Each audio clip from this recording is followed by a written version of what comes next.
At my sister's wedding, my parents demanded I hand over my penthouse keys right in front of 50 guests. When I said no, Mom slapped me so hard my earring flew off. I walked out, made a call. In an hour, a man showed up at the reception, and when Mom saw who it was, she started screaming. That morning, the slap was still hours away. I walked into the Hawthorne Grand Hotel at 9 a.m. The ballroom was already dripping with white roses and gold accents. Exactly the kind of classic elegance my sister Jenna lived for. My mother Denise saw me first. Her smile fixed for the guests faltered for just a second. Kelsey. Finally. She looked me up and down. Is that a suit? It's a wedding, dear, not a deposition. I looked down at my tailored navy silk suit. It's professional, Mom. It's stiff, she said, her voice dropping. Jenna is upstairs in her robe looking like a princess. You look like her lawyer. My father Frank walked over, clapping a hand on my shoulder. Kelsey. Flying solo, I see. Still no +1. He didn't wait for an answer. Too busy with that. Whatever it is you do with computers. It's venture capital, Dad. I'm a head of analytics. Right. Weird. He dismissed my entire career with a wave of his hand. Well, Jenna's Trevor is already here. Now there's a fine young man. Stable. Ambitious. Ambitious was only a good word when it applied to a man or to Jenna. When it applied to me, it was stiff, weird, or difficult. They had no idea. My weird job had just closed an $80 million deal in Asia. The little apartment they always joked about was a $3.5 million penthouse in the seaport. The lawyer suit I was wearing cost more than my dad's monthly mortgage. But I never said anything. Why? I'd been asking myself that for years. Why did I let them do this? It wasn't weakness that kept me silent. It was a survival mechanism. People who grow up like I did, we live in an invisible prison. A jail cell built not with bars but with the desperate flickering hope that if we're just quiet enough, just good enough, just accommodating enough, one day they'll finally see us. This silence becomes a shield. It's the invisible chain of the survivor.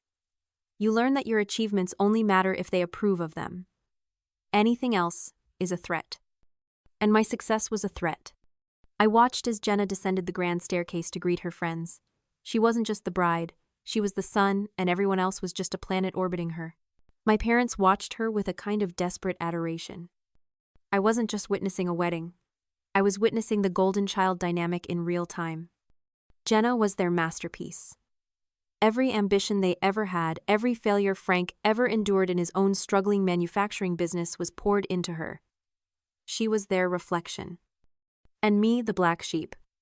My success, my independent success, the kind I achieved without their help or approval, it wasn't just confusing to them. It was an injury. It was a narcissistic injury to their entire life's narrative. It proved their control was meaningless. So they had to diminish me. They had to make my achievements small so theirs through Jenna could look big. Kelsey, stop lurking by the wall and make yourself useful, my mother snapped, her voice pulling me back to the present. Go check the place cards. Make sure my brother isn't seated next to his ex-wife. I knotted the invisible chains, feeling heavier than ever. Of course, Mom. I went back to being the good, quiet, useful daughter. I spent the next hour moving through the cocktail reception, smiling, invisible, checking names on cards, all while my stomach twisted in knots. The cocktail hour was worse. The 50 guests weren't just friends. They were the who's who of Boston's business community. Investors, partners, the kinds of people I negotiated with every day. But here they didn't see me. I watched my father Frank holding court by the ice sculpture, laughing too loudly. The manufacturing sector is all about legacy, he boomed to a man I recognized from a major equity firm. And my legacy is strong. He gestured toward Jenna, who was networking effortlessly, champagne flute in hand. Jenna just launched a new influencer campaign for us, Frank continued. Brand engagement is up 30%. The man nodded, impressed. Smart girl you've got there, Frank. We're very proud. I was standing right next to them. They looked through me. I was just a ghost in a silk suit. I felt invisible. Not just overlooked, but erased. The success I'd achieved in their world. The world of high-stakes finance they so desperately wanted to be a part of didn't count. It didn't fit their narrative. I needed air. I stepped away from the crowd, finding a small, quiet alcove near the service hallway, just trying to breathe. That's when I heard their voices from a private room just down the hall, the door slightly ajar. Jenna's light and excited. "So you're really going to do it during the speech?" Then my mother, Denise. "It's the perfect time. Everyone will be watching. She can't possibly say no." My blood went cold. "Are you sure?" Frank, Denise asked. "She's been off lately." Of course, I'm sure my father's voice was firm, confident. "I'll announce it during the toast." A grand gesture. "My daughter Kelsey, in her generosity, is gifting her penthouse to her sister." He chuckled. "The whole room will applaud.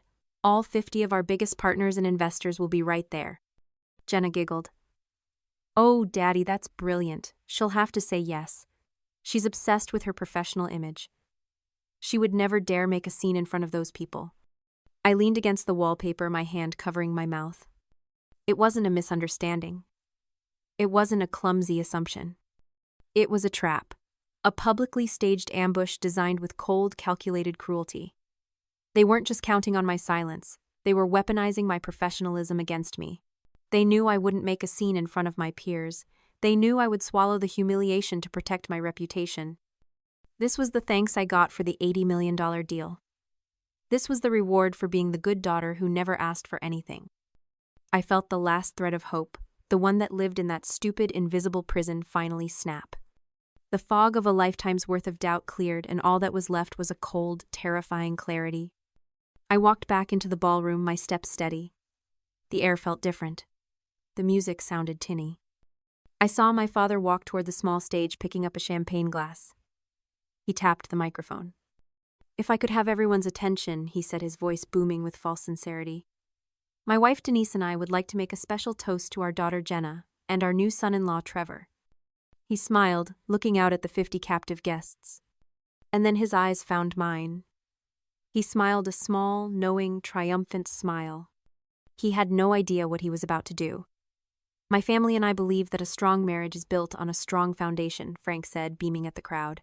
"And to help our wonderful children Jenna and Trevor build their foundation, my other daughter Kelsey has graciously offered a truly magnificent gift." He paused for dramatic effect. The room was silent. "Kelsey has decided to give Jenna and Trevor her $3.5 million penthouse in the seaport." The room exploded in applause. People were gasping, turning to look at me. Jenna put her hands to her mouth in a perfect performance of shock. Trevor grinned, wrapping his arm around her. "Kelsey, come on up," Frank called out, waving me forward. "Let's hear from the generous sister." I felt 50 pairs of eyes on me, the weight of their expectations, their judgment. I could see the investors at the front table, the ones I knew personally, watching me, with curiosity. I stood up. I walked calmly to the stage, my heels clicking on the marble floor. Frank handed me the microphone, his smile tight, his eyes cold and warning me. "Don't you dare." I took the microphone. My hand wasn't even shaking. "Thank you, Dad," I said, my voice perfectly clear and steady. "I'm afraid there's been a slight misunderstanding." The room went utterly silent. Frank's smile froze. "The penthouse isn't a gift, it's my home. And it's not available." You could have heard a pin drop. Jenna's face crumpled. "Kelsey, what are you doing?" she whispered, her voice cracking. "Don't be selfish, Kelsey," my father's voice boomed, grabbing another microphone. "This is your sister's day." "My sister's day doesn't entitle her to my property, Dad. This wasn't discussed." "Kelsey, please," Trevor chimed in, trying to play the peacemaker. "We take such good care of it." "I'm sure you would," I said. "But the answer is no." That's when my mother Denise lost it. She stormed onto the stage, her face a mask of purple rage. She ripped the microphone from my hand. "You ungrateful, selfish girl," she shrieked, the feedback screeching through the speakers. "After everything we've done for you, you pull a stunt like this. You're ruining everything." "Mom, you're making a scene," I said quietly. "I'm making a scene." And then she slapped me. It wasn't a small tap. It was a full-force, open-palm strike that cracked across the ballroom. My head snapped to the side. The microphone in her other hand broadcast the sound a sharp, ugly thwack. My diamond earring flew from my ear, skittering across the marble floor. Silence. Absolute deafening silence. I could feel the heat rising on my cheek. I saw Jenna's friend in the corner, her phone still up, the red live icon blinking. They were live streaming. They had just broadcast my mother assaulting me to the entire internet. I didn't cry. I didn't yell. I stood there for a long beat, letting every single person in that room absorb what they had just witnessed. Slowly, deliberately, I bent down. I picked up my earring. I calmly refastened it, my hands perfectly steady. I turned back to my family. My mother was breathing heavily, her chest heaving. My father looked like he was going to be sick. "Congratulations on your wedding, Jenna," I said, my voice clear. Then I turned and walked off the stage. I walked through the silent, parted crowd, out the ballroom doors, and into the grand lobby. I didn't run. I walked. I pressed the button for the elevator. The doors opened. I stepped inside. And as the polished brass doors slid shut, sealing me away from the chaos, I pulled out my phone. It rang once. "Russell," I said, my voice low and cold. "It's Kelsey. It happened. Exactly like we predicted." "Are you okay?" His voice was calm, concerned. "I will be," I said. "Execute the contingency plan." It took less than an hour for the fallout to begin. I was back in my penthouse, an ice pack pressed to my cheek, watching the live stream comments explode.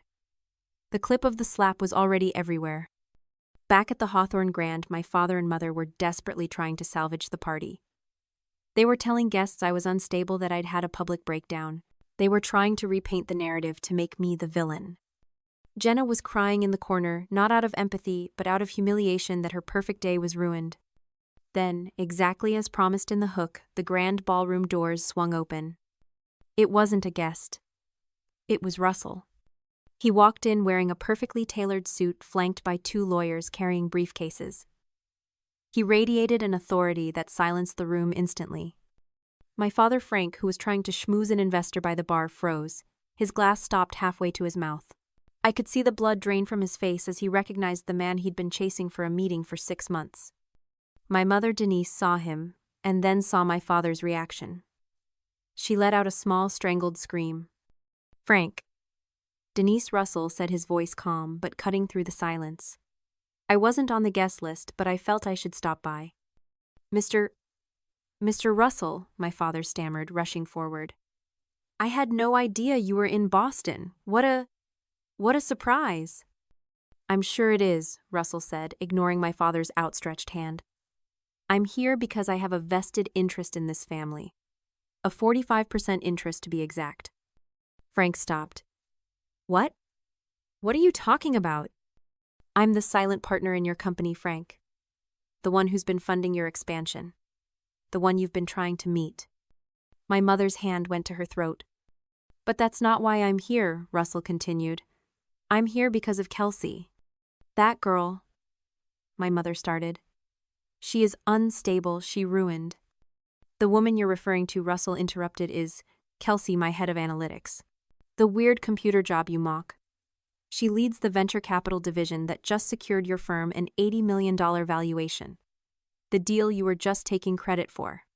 That was her work. She is the single most valuable asset I have." The room was completely still. Jenna and Trevor had turned white. Russell's gaze then shifted, landing squarely on my mother. "Denise, you might not recognize me, but you knew my late wife, Sarah." My mother gasped. "Sarah? Sarah was your sister, Russell," said his voice softening with a dangerous edge. "My wife. And before she passed, she made me promise one thing, that I would watch over her niece Kelsey. She knew you wouldn't. She knew you'd see her as less than. Just as you always saw Sarah as less than." My 45% investment in Frank's company wasn't just business. It was me keeping a promise to my dead wife. He nodded to one of the lawyers. "And now I'm here to protect my asset and to honor her memory." The lawyer opened a briefcase, connecting a laptop to the ballroom's large projector screens. "I believe you're all familiar with this," Russell said. The live stream video filled the screens. All 50 guests, all those investors and partners, were forced to watch again. They saw Frank's speech. They saw me refuse. They saw Denise shriek, "You, Ungrateful, selfish girl. And then they saw the slap.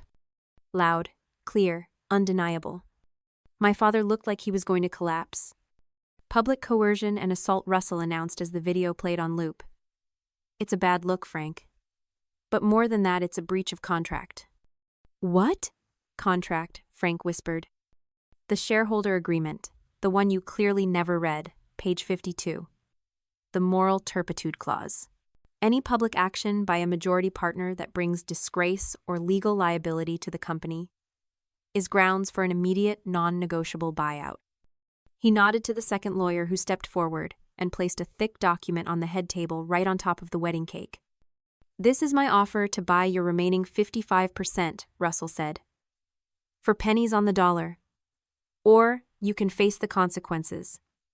You're joking, Frank whispered, staring at the buyout document. This is everything. My company. It was your company, Russell said, his voice void of emotion. Here is your choice, Frank. You will take this offer, which will barely cover your debts, and you will sign over your shares. Or option 2, you refuse, and I will call an emergency vote of the board tomorrow morning.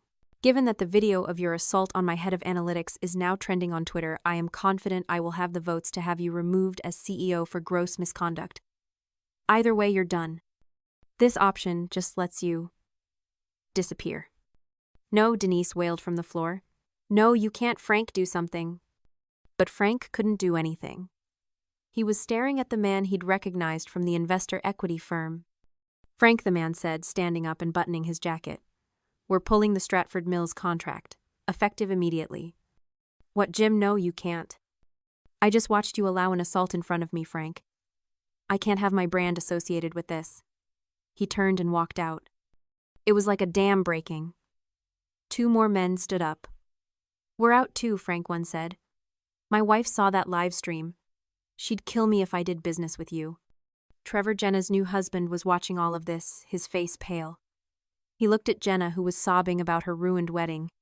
He looked at his own parents, who were already standing by the exit beckoning to him. He looked at the departing investors.